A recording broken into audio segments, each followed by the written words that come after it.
Welcome to the Cutting Edge Convention, a worldwide movement to revolutionize your life. No more stumbling around in the dark, wasting precious weeks, months, and years trying to figure it out on your own.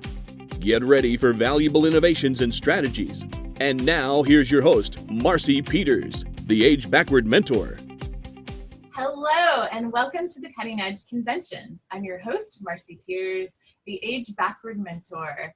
And today we are talking about functional movement patterns.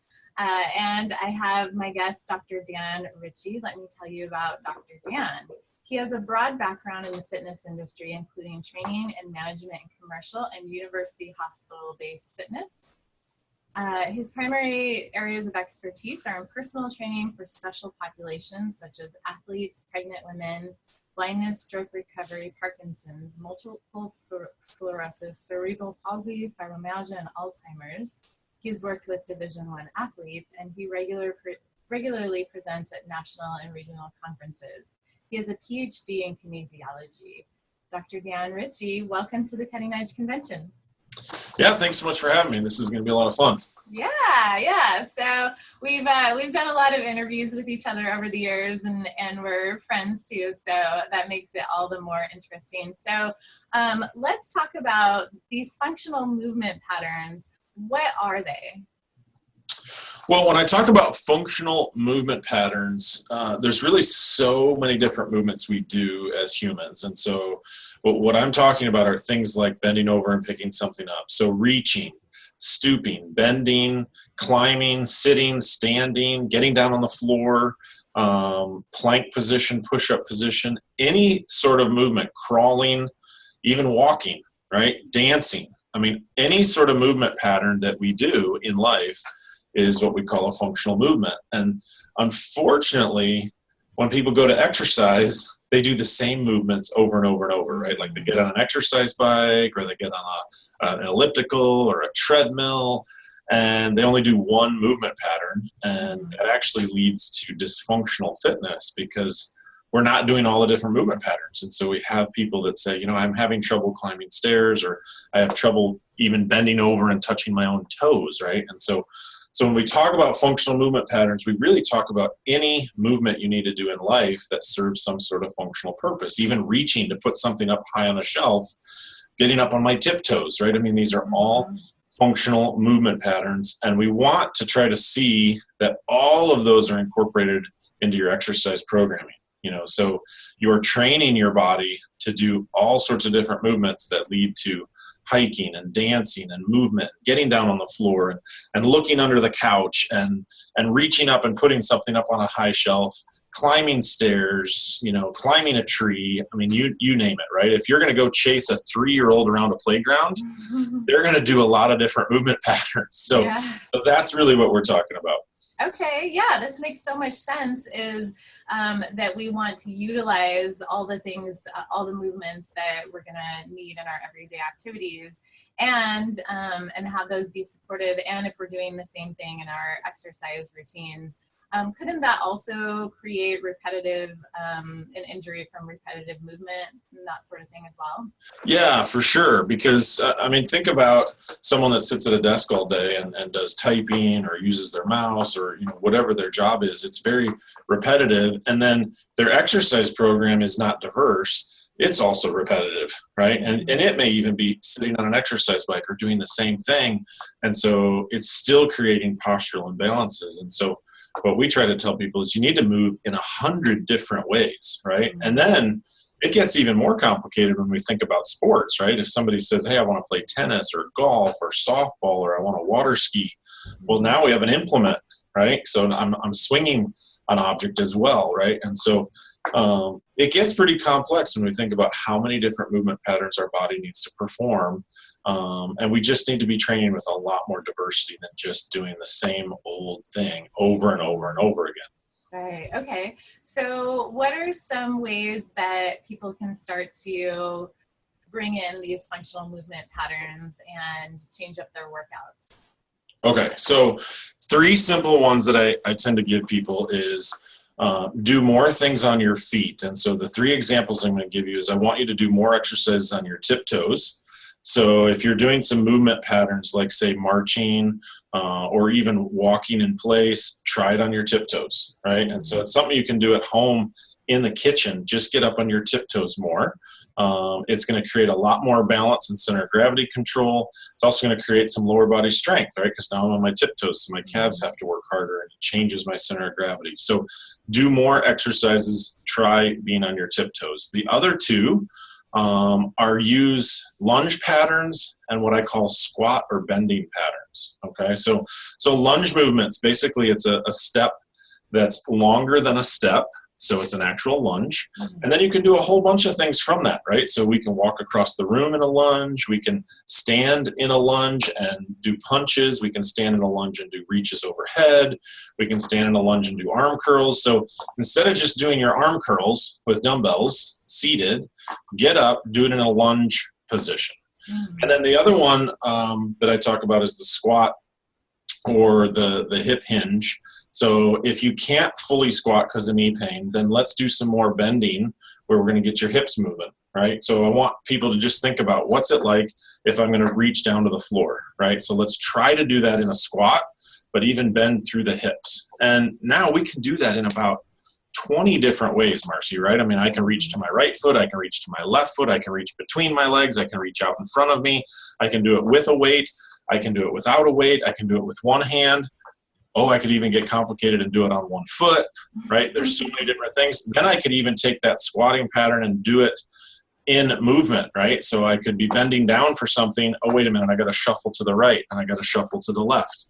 One game I love to play with people of all ages is what I call sort of the old hopscotch game. So we're going to squat down and touch the floor, and then we're going to spread our feet out wide, literally like we were in hopscotch, right? Like I'm going to go out to 2 boxes and then back into 1 box and then out to 2 boxes. So I'm doing a wide squat and a skinny squat. And so there's so many variations for that, but it's so functional because we have to be able to reach down and pick stuff up from the floor. We have to be able to bend over.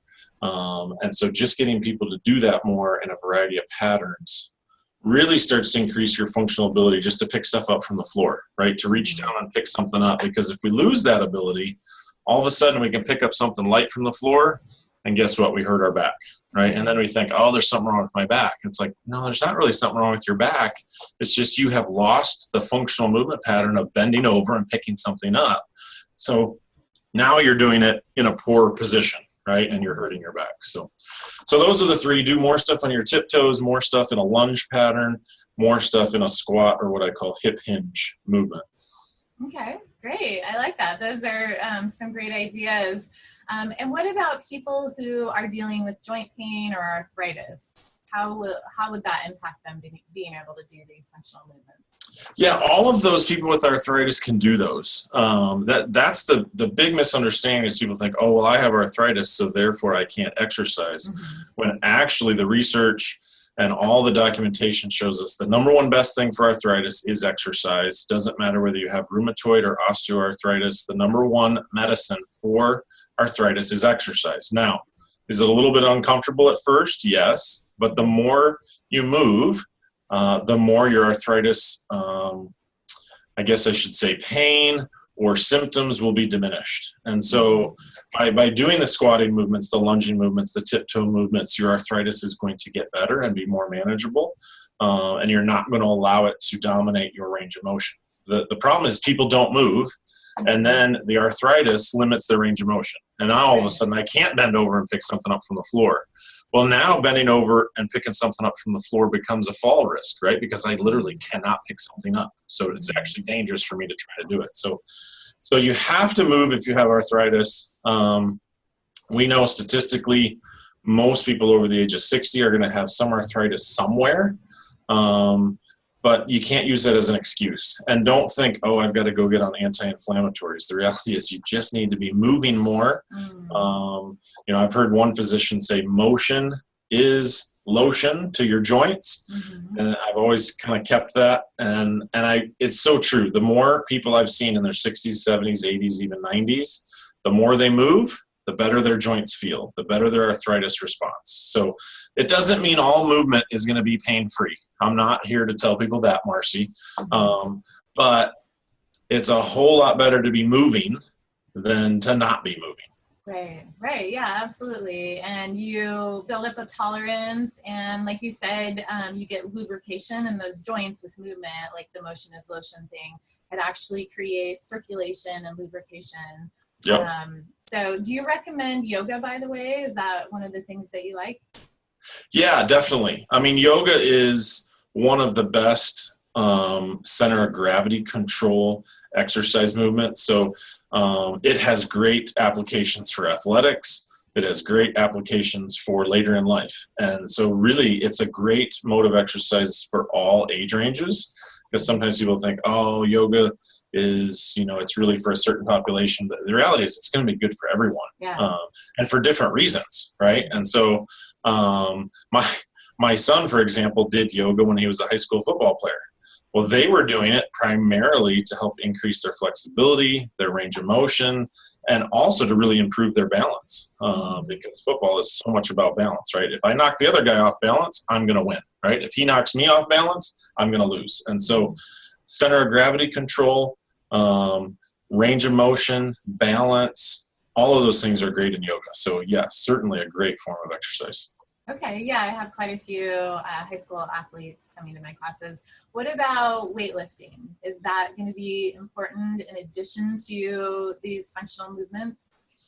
Yes, for sure. Now, we really caution people to do their strength training in a functional way. And so we really recommend people use machines and certain pieces of equipment as what we call supplementary, as opposed to primary. And so we want to see people doing functional strength movements. So things like squats and lunges, push-ups, presses where they're on their feet. So try to do as many exercises on your feet as opposed to sitting on a machine. And the reason we say that is it's just going to lead to more functional movement. It's going to lead to the ability for you to express that strength you've now learned in a more functional way, right? And so if you want to get better at climbing stairs carrying something, then you better work on climbing a step holding a weight, right? If you want to get stronger in your golf swing or your softball swing or even your tennis swing, you better be using an implement that mimics that motion, okay? So I just tell people you absolutely need to be doing strength training, but you should be doing it in a very functional way, in a way that correlates to what you want. And so really the only reason to be doing machines is if you don't care about the function and all you want is the muscle to get bigger. And so isolation type machines really come from the history of bodybuilding. And so if all you want to do is make the muscle bigger, then all you have to do is isolate it to a load to make it bigger. And then when we start to think about, wait a minute, that's not my ultimate goal. My ultimate goal is to move better, then maybe I don't need to do machines. So I always say machines should be a supplement to your primary strength program. Your primary strength program, for the most part, should be functional based and on your feet. Okay, yeah, that makes sense. So incorporating weights into your functional movements, and just using machines here and there, maybe to isolate something. And that makes sense that the machines and are going to possibly create just more muscle mass versus being able to. Yeah, exactly. I mean, if your number one goal is to get the biggest biceps possible, right? You want to just have bulging biceps, then it makes sense to do an isolated arm curl machine, right? But most people, that's not their ultimate goal. That's not why they're exercising. They want to be able to move better, and they don't need massive biceps, right? I mean, biceps are important. I got to hold stuff, right? I got to be able to feed myself, but I don't need great, big, huge biceps to do those things. Right. Okay, that makes sense. So I have a quick personal question. One of the things that I like to do is I call it treadmill dancing. So instead of just walking or running on the treadmill forward, I'll do a side step. I'll do kind of like a skip thing. I'll turn. I'll walk backwards on it. I'll do kicks up, off, backwards. What do you think about using machines in that way? Yeah, I guess I would say I'm okay with that, and I see people doing that, and I've even seen some of my trainers doing that. And the rationale you have there is correct, right? It's multiple movement patterns. The mistake of a treadmill is it's sagittal plane, sagittal plane, sagittal plane. It's a plane of human motion, and we don't get any sideways movement. We don't get any rotational movement. And so it limits our ability as humans in terms of full function. Now, for most people, I would recommend they do what you're describing on the ground. right? So it would be better to do that at a park because you're less likely to have the piece of equipment hurt you, right? So there's a little bit higher danger when you're doing this on a treadmill, right? Because a treadmill is not forgiving at all. Right? If you misstep, it's going to wipe you out. And so for my clients over the age of 65, 70, I tend to have them use the treadmill just in one direction. And then we do the sideways shuffles and the sideways movement patterns and even the walking backwards. We do that on the ground because we have plenty of space in our facility. And I would encourage people to do that. You know, if you go out to a track, right, instead of just running every single lap straight ahead, do some sideways, right? Do some backwards, do some diagonal, do some different directions, change directions, right? I mean, when do we ever see an athlete in a basketball game, a baseball game, a football game, a soccer game run in one direction and never change directions, right?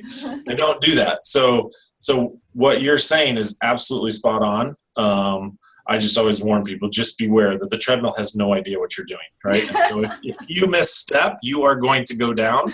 And I've seen people go down. So just be cautious and be smart. So yeah, good advice. Good idea. I've been doing it for over a year and I've never fully wiped out, but I've come close to wiping out. And that brings me like more present, like, okay, pay a little more attention. The mind was going, and that's what for sure. Yeah, absolutely. Pay attention because the ground is moving underneath you.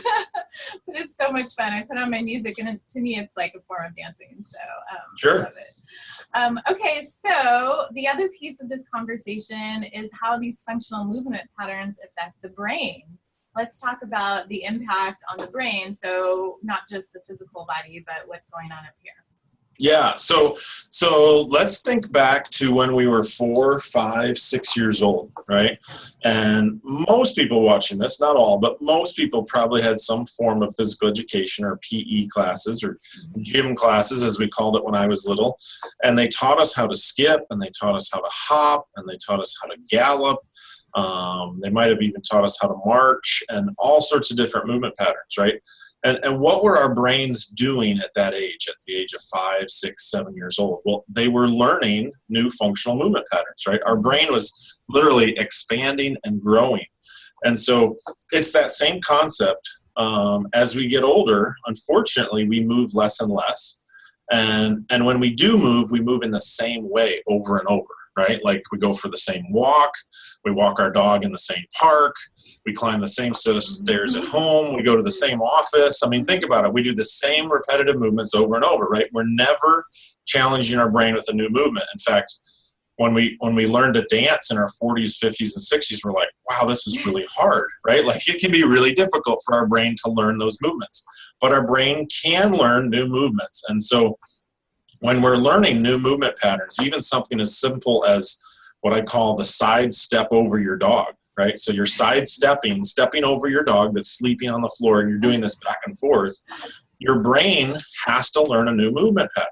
And so what happens is your brain lays down what we call new nerve pathways or new neurons, and your brain actually grows. And so that's a really positive thing as we age, because we don't want our brain to just be shrinking, because literally our world gets simpler and simpler and simpler, right? We do the same things. We get up, we have the same breakfast, we go to work, we come back, we do the same things, right? Our brain is not stimulated to grow new movement patterns. And so we try to encourage people, your exercise program should mimic what it looks like to learn to dance, or what it looks like to do a martial art, or what it looks like to learn Tai Chi, or what it looks like to learn a totally new skill, right? Mm-hmm. Even like learning a language, so that your brain is laying down all these new nerve endings and really growing with age. And this has really been shown to be very protective when it comes to things like Alzheimer's and dementia, because instead of our brain now deteriorating and shrinking and declining, it's actually continuing to grow, and the brain can do this. The other big thing, Marcy, which is huge, which exercise has been shown for a long time, when we begin to move, in about the first 2 to 3 minutes, our brain is just completely washed with a new blood flow that just cleans out our brain, right? It helps detoxify it, stimulates our brain. Our brain gets a wash of blood and oxygen that's just really beneficial for it. And the other positive thing then that happens, and we cannot even help this, is that our brain starts to release chemicals into our bloodstream that make us feel better. And so it's a mood enhancer, whether you want it to be or not. And I have seen this time and time again, right?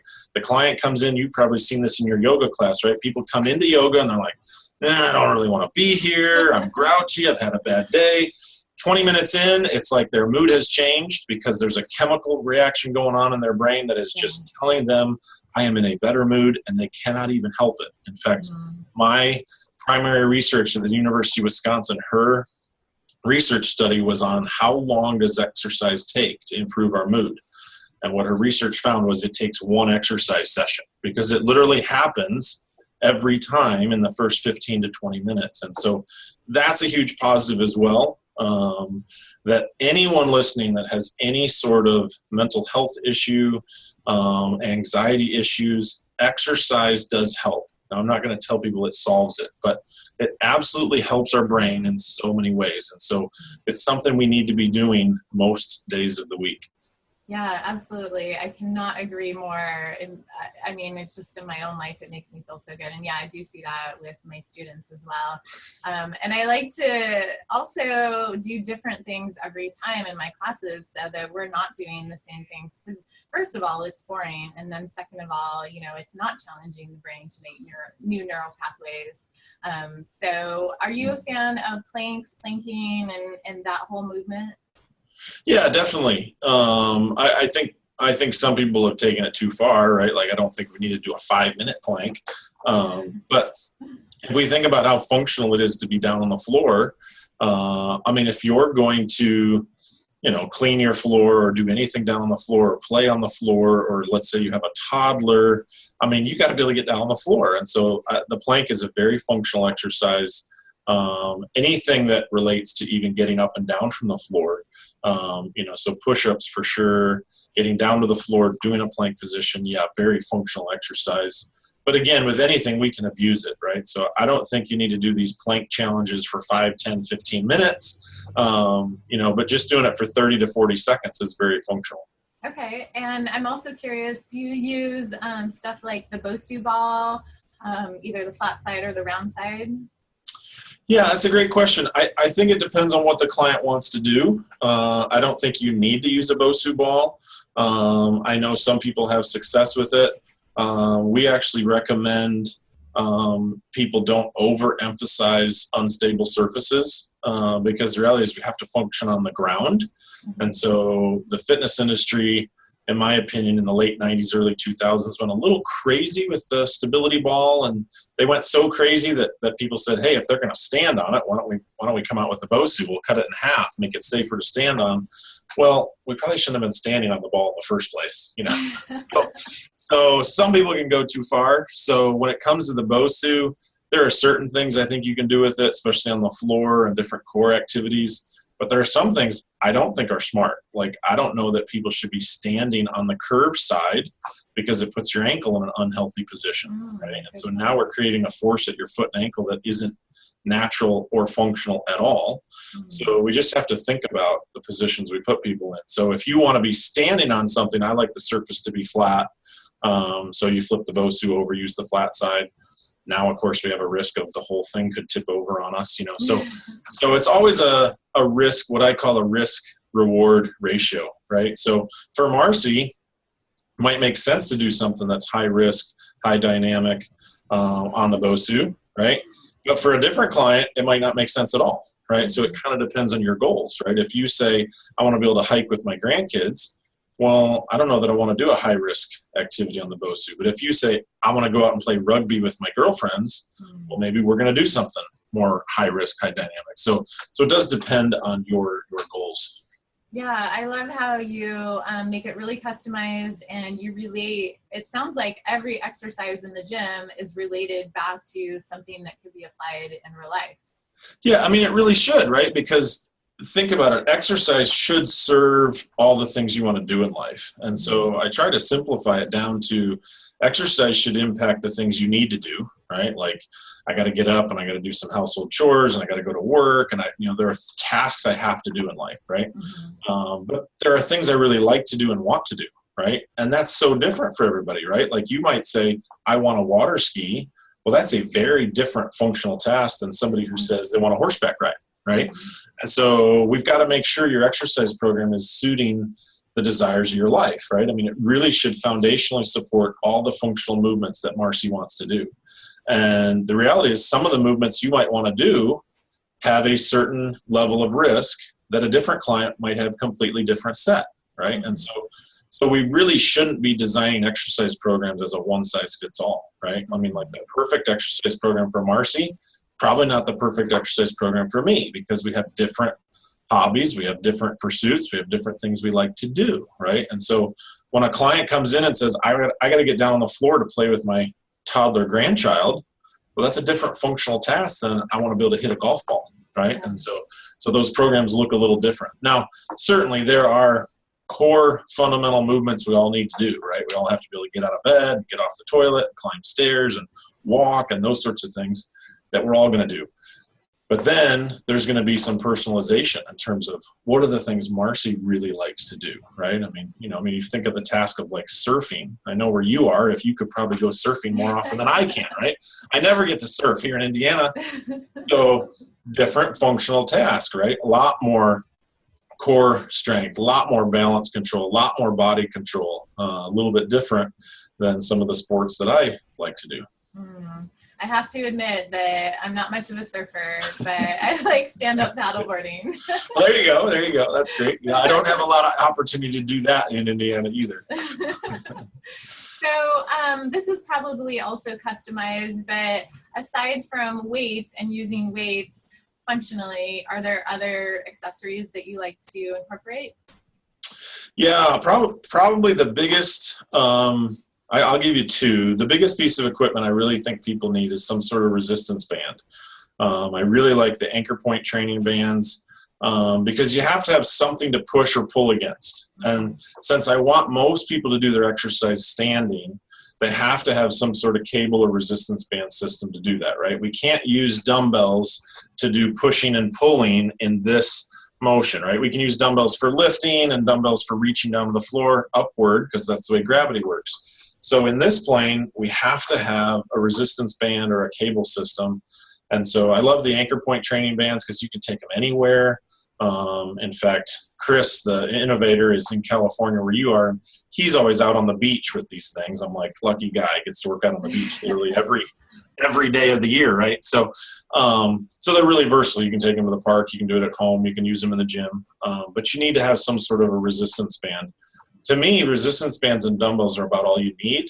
The other really cool piece of equipment that I think that is out there that's very functional is what is called the active motion bar. And so it's basically a really smart guy said, hey, let's take a barbell and let's put ball bearings inside of it. And so now the bar is literally active and it's in motion all the time. And so now as I'm lifting a 10, 12, 15-pound bar to do arm curls or overhead presses or whatever, rotational movements, golf swing, whatever I want to do, the bar is also moving because there's weighted ball bearings moving around inside of it. So it just makes for an added challenge, right? So for someone like you who said I like to paddleboard, we would do a lot of stand-up stuff with an 8 to 10-pound bar that's changing in terms of its weight, right? So it's literally throwing you off balance to the right and throwing you off balance to the left, which would simulate a lot of what you feel when you're paddleboarding, right? This sense of I've got to always be controlling my center of gravity, right? If I dig in too hard paddling one side, you're going to fall off. And so those bars I have found are really cool because we can mimic so many things from a golf swing to kayaking to paddleboarding to just keeping my balance on my feet, right? Like some people are like, if I carry something, I feel like I'm going to fall, right? And so that's a really cool implement. They're called active motion bar. Okay, great. Thank you. What are the top 3 sports that people come to you for? And maybe you could suggest one thing they can add into their workout routine for each of the sports. Yeah, I would say now I'm in Indiana, so it might be slightly different than someone on the beach, but I would say the top 2 by far are golf and tennis. Golf probably by far. And then after golf and tennis, it's going to be sort of a hodgepodge of a variety of things from softball to to horseback riding to just what I call general recreational fitness, things like hiking, cycling, swimming, things like that. So golf and tennis are actually very similar. It's a lot of rotational power. As we get older, we lose some strength, but what we lose even more is speed. And so not only are we a little bit weaker, but we're a little bit slower. And so now hitting a golf ball, we've lost the speed and the strength, and so our power goes way down in terms of our ability to hit the golf ball. Same with the tennis ball. Our ability to hit a tennis ball, whether it's forehand, backhand, or a serve, we don't have the same power. And so for both of those sports, we're looking at weight shifting from your right foot to your left foot, from your left foot to your right foot. We're looking at transferring power from your right hip to your left hip through your core strength, and then a lot of rotational strength through your upper body from one shoulder to the other. People make the mistake, Marcy, of thinking, well, my arms aren't as strong as they used to be. Well, your golf power and your tennis power doesn't come from how big your biceps are, right? It doesn't come from arm strength. It comes from rotational power, right? And that's true of baseball, softball, any sort of swinging implement sport. It's rotational power through our core, which means spinal loading, hip loading, lower body strength loading. It's a lot of balance. And so we work on those things to really improve those. And of course, we see when we do that, it improves all areas of function in life. And so we really just work on rotational power, weight transfer, controlling my center of gravity of balance. So when I do express that power, I can do it in a controlled way. So it's a lot of fun to help older men and older women in their 60s and 70s all of a sudden add 20, 30, 40 yards to their golf distance, right? Their friends go, what are you doing, right? They think they're taking some sort of magic elixir or something. And they can do that in as short as 4 to 6 weeks with us typically. It really can happen quick. And the tennis game, the one thing we add is not only are we looking at power for hitting the ball, but we're also looking at some lateral mobility and agility, right? My ability to get to the ball so I can hit it is a big factor too. So we work on some footwork drills, some foot speed, lateral movement, those sorts of things. This is so fascinating. Thank you, Dan. I want to ask you about the world's longest cave story. Yeah, great story. So my business partner, Dr. Cody Sipe, co-founder of the Functional Aging Institute, had a client come to him in the past year or two, and he wanted to go explore the world's longest cave. Now, this cave happens to be in Vietnam. I'm not going to bother trying to pronounce it because I always say it wrong. But if you Google world's longest cave Vietnam, it will come up. And it's absolutely amazing. The pictures are unbelievable. There's virgin jungle growing in it. I had to look up what virgin jungle meant. It's just a phenomenal place. There's a river that runs through it. There are caverns, they say, as big as a 747. So it's not a small cave. In fact, you spend 3 or 4 days in it with an expedition. And so to go is no small feat. In fact, this is what you call kind of a trip of a lifetime bucket list type trip. And so this 79-year-old came to Cody and said, I want to do this trip with my son-in-law and my grandson, right? This is like a legacy trip. Obviously, we're not going to ever get to do this again. But the expedition, you have to go with like private guides, says I'm one of the oldest they've ever had. They're really concerned I won't be able to go in. And so their rule is, if you can't survive the jungle hike, then you don't get to go in the cave. Now, the jungle hike, and we don't have any jungles like this in the United States, of course, the jungle hike in Vietnam is pretty intense. It's 6 or 8 miles, and it's not an easy hike, right? And nobody's holding your hand. There's no guardrails. There's no steps. I mean, it's Vietnam jungle, right? And if you can't do that well, you don't get to go in the cave. The mouth of the cave, it's about a 200-foot drop down to the bottom of the cave. And nobody's even explained to me and Cody how you do that drop. I'm not sure if you rappel in or it's a rope ladder or what, but I mean, it's a functional thing. In fact, people have only been going into this cave, Marcy, since about 2009 when the first British expedition cavers began to explore it. So it's pretty unknown and not very many people have even been in. So he trains with Cody for about 3 or 4 months. And he's struggling with certain functional movement patterns, right? Like he can't do crossover shuffles. He's having trouble with karaoke, different grapevine movements. And Cody's like, man, if he has trouble with stepping over things, it's going to be tough in the jungle, right? Even walking with head turns, right? Like walk across the room while you're looking right and left. Think you're going to have to do that in the jungle? Absolutely. Branches are hitting you, things are coming at you. So 6 months go by. I'm like, Cody, so how'd he do, right? Like, did he get to go into the cave? Cody's like, no, I didn't get to go into the cave. And it wasn't because of him. It was because his 49-year-old son-in-law got turned away because he had so much respiratory distress on the jungle hike. And so the story is like, it's almost kind of like, I could tell your energy's like, oh, that's so disappointing, right? The story, though, captures what Cody and I talk about all the time. It's not about age, right? In fact, I know everyone listening right now, Marcy was thinking, well, geez, 79, right? They're thinking, well, maybe he's too old to do this. Can he do it, right? Has nothing to do with age. Has everything to do with functional ability. The 79-year-old could do it. The 49-year-old could not. And so for anyone listening, it's just, again, an example of, look, you can be in your 40s and you know you need to start exercising. And you could be in your 70s and you're doing a great job and keep doing it, right? It's not about age. It's about functional ability. I love that message. Thank you. Yeah, it's not about the biological age. It's about what you're doing with your body and your mind and how you're expressing yourself. Well, you know that firsthand, right? Like you feel better at your young age now than you did 10 years ago. Yeah, right? yeah, So, that's my thing. I'm aging backward. right. So age is just a number, right? And I hear people all the time say, in fact, just today I heard Gary Player, he's 82, and he was taunting this 39-year-old athlete to take him on the golf course, right? And here's a guy who's 82 saying, I will have no problem whipping you up and down the golf course, right? And the guy was 39 who he's talking to. Age is just a number. It's so much about our functional ability.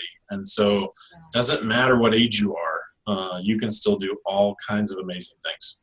Yes, and especially if you have Dr. Dan Ritchie on your team. Awesome. So tell us about what you call the All-Star Grandparents.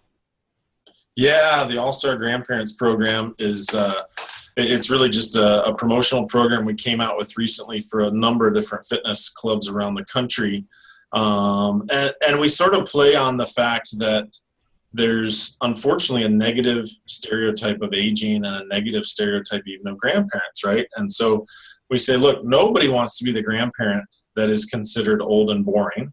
Nobody wants to be considered the grandparent that is too slow to have fun with, right? Mm-hmm. Nobody wants to be the grandparent that's on that trip to the Grand Canyon or Disneyland or wherever and hear the grandkids say, Mom, can we lose grandma and grandpa because they're so slow and they can't keep up, right? Yeah. Nobody wants to be that grandparent. In fact, we want to be the opposite, right?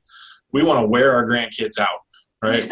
So the All-Star Grandparent is really the program that we say, look, if grandparents are training functionally the way they should, they can do all the things they need to do to play with their grandkids, have the energy they need, literally to wear them out until they're carrying the grandkids off to bed at night, right? And so you want to be the all-star grandparent that can do the hiking, can do the biking, can do the swimming, take the kids to the beach, take them to Disney World and not be exhausted and enjoy it, right? And be the grandparent that you want to be, right? I mean, you want to be a grandparent that's highly relational and does really cool stuff with your grandkids. You don't want to be the grandparent that just sits on the sideline and has to miss out, right? And so we contrast this concept of the grandkids wearing you out versus you giving the grandkids a run for their money. I love it. All right. So that's a program you're doing by training grandparents. Yep. It's a functional fitness training program for grandparents. We even allow people that aren't grandparents to participate, but we do call it the All-Star Grandparent Program, and usually people know who they are to qualify. So yeah, it's a blast. We actually have about 30 fitness centers across the U.S. that are offering something like that now. Oh, nice. This whole conversation is really making me want to train with you. It's too bad that we're so far apart. We can make that happen. Sounds amazing. Okay, Dr. Dan Ritchie, thank you so much for all this great information. Is there anything that we haven't mentioned in this conversation before we get to your free gift? Well, I guess the one thing I always like to leave people with and try to inspire or motivate them, my passion obviously is to train grandparents and people in their 50s, 60s, 70s and beyond. But I don't really care how old you are listening to this right now. You could be in your 30s, your 40s, your 50s, whatever, right? You could be in your 80s.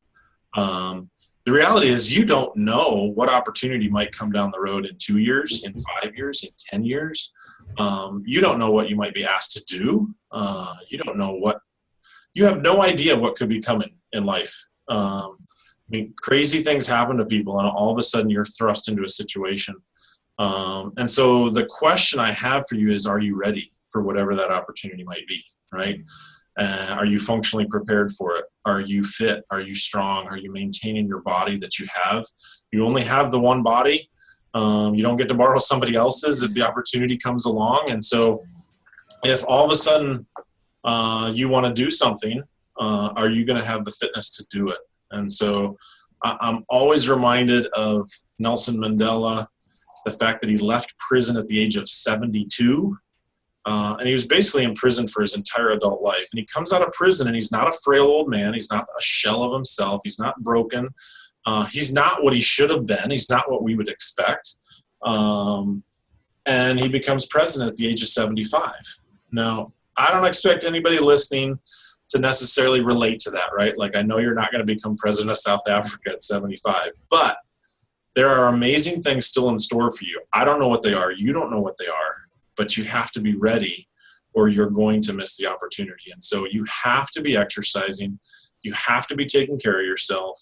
And exercise, of course, is only one piece. That's the piece I'm passionate about. But you've got to be taking care of your body so that you can enjoy things yet to come.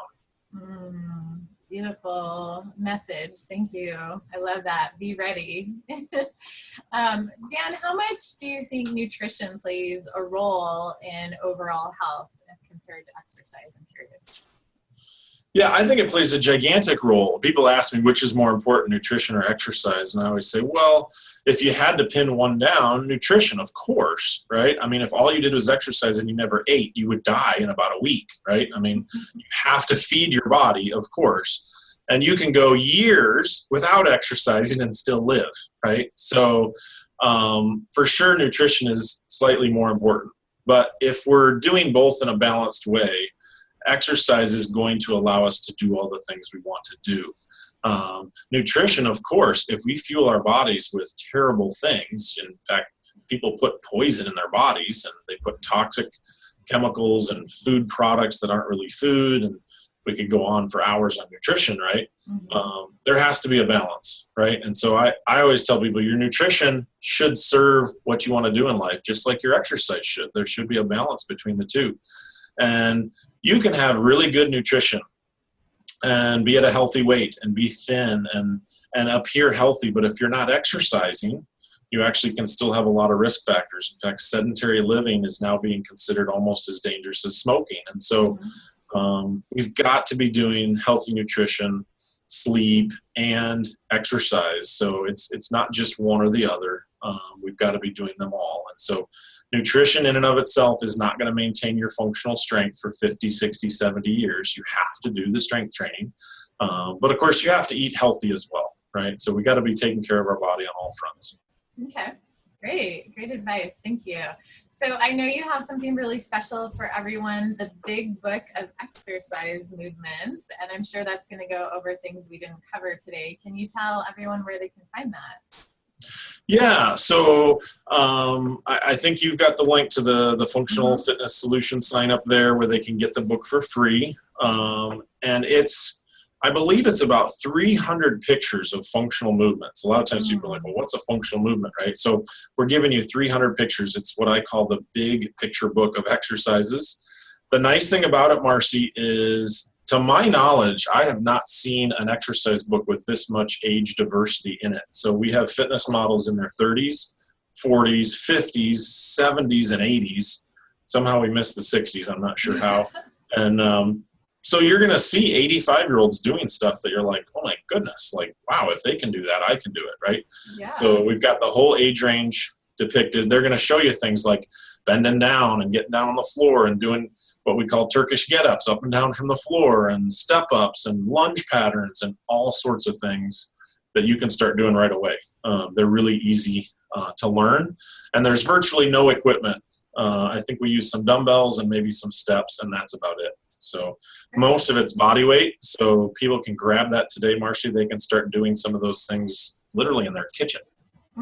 I'm so excited. This is going to be amazing for all of you here with us today to go ahead and grab this. I'm going to give you the link, and make sure you start incorporating these functional movement patterns that are so important. Dr. Dan Ritchie, thank you so much for being on the Cutting Edge Convention with us today. Yeah, thank you. All right, and to everyone who is here with us, I want to appreciate you for taking your time to watch this interview and this presentation. I really appreciate you for being part of my community, and I look forward to chatting again soon. Bye for now. Thank you for being part of the Cutting Edge Convention.